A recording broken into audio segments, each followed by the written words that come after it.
Welcome to the channel, everyone. In the last video I have demonstrated HTML page structure. Today I will practically show you everything about HTML tables. So without further ado, let's start coding. An HTML table is a structured way to display data on a web page by organizing it into rows and columns to visually present information in a tabular format. In HTML table concept, the horizontal part of a table is called a table row, and the vertical part of a table is called a table column, and the individual cells of a table are called table cells. So to write a HTML table, we need to use the table tag. The table tag is used to mark the beginning and end of a table structure. After writing the table tag, we need to write the table row first. To do that, we need to use the tr tag. tr stands for table row. And inside the table row, we can see that there are three table cells which are named as cell 1, cell 2, and cell 3. To write the table data, we need to use the td tag. td stands for table data. Inside the td tag, we wrote our first table cell data, which is cell 1. So to recap, we wrote the table tag to write a table content.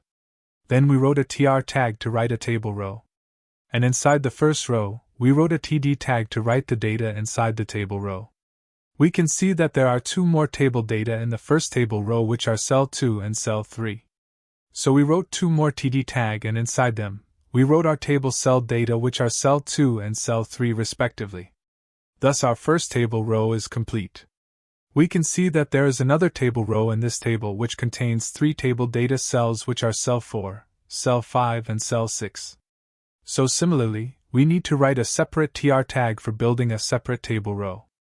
And inside the table row, we need to write three td tags to write three table cell data, which are cell 4, cell 5, and cell 6.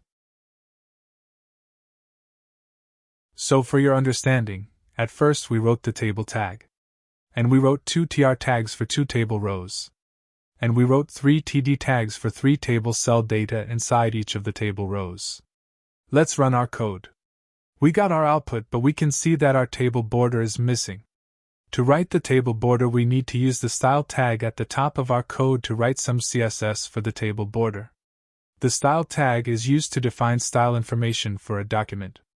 We can write some CSS inside the style tag. So I wrote the style tag at the top of our code. Inside the style tag, I am defining that I want the table border for any table, table heading, and table data in the document. So I wrote them as their tag names, which are table, th, and td. Then I wrote a second bracket, and inside the second bracket I wrote the CSS border property. After a semicolon, I wrote 1px, solid black. It means that I want the table border to be 1 pixel of size, solid and black color. It can be changed as per need. Let's run our code. We can see that we got our table border successfully. But we got a double border. From the picture, our requirement is a single border. If you want a single table border, you need to add another CSS property, and that is border-collapse. And you need to set this property to collapse. This will make the borders collapse into a single border. After the CSS property, you need to write the colon sign, and at the end of the CSS you need to write a semicolon. Now it is perfect. So we have successfully built our first HTML table, including the table border. So that is how you create a HTML table by using the table tag, tr tag, td tag, and some HTML CSS. Now let's create a bit more meaningful HTML table by using table headings and some real table data. If we try to build this HTML table from the picture, we can see that, at first, there is a heading before the table.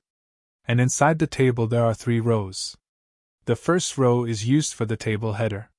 The table header consists of three columns, which are for the ID, username, and user age.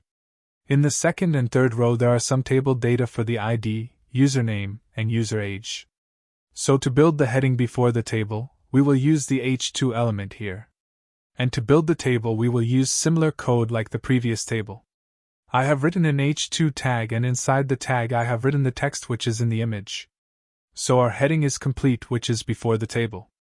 I am removing the previous code to build this table from scratch. I am using the tr tag for the first row. Inside that, I am using the th tag, which stands for table header, to build the header row just like the image. It is used to define headings for columns or rows within the table. TH elements are typically bold and centered by default, providing semantic meaning to data and aiding accessibility for screen readers and other assistive technologies. So I am writing 3 TH tags for the 3 table cell headers for ID, username, and user age.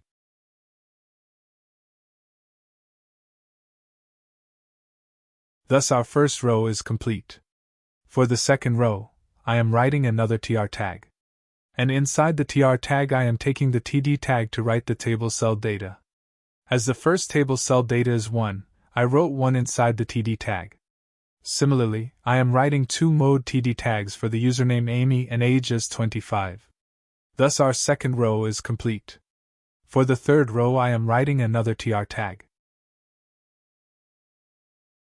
Similarly, inside this TR tag I am writing 3 more TD tags for the 3 table cell data values which are 2, Tom and 27 as you can see in the picture.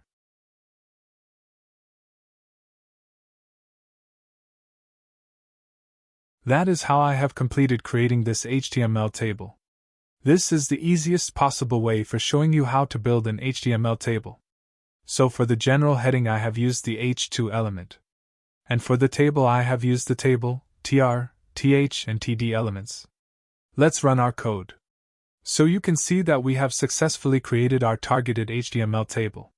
The only difference is the width of the targeted table is higher but our table looks small. So let's see how to increase the width of our table.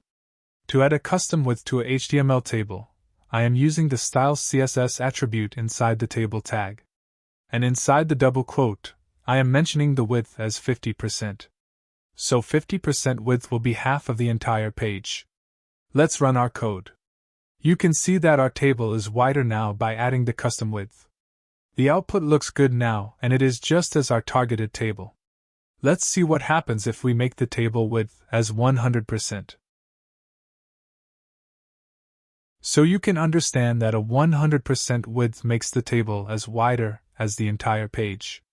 It is just for your understanding. For me, I am keeping the table width as 50%. Thus we have completed our second table successfully. Congratulations!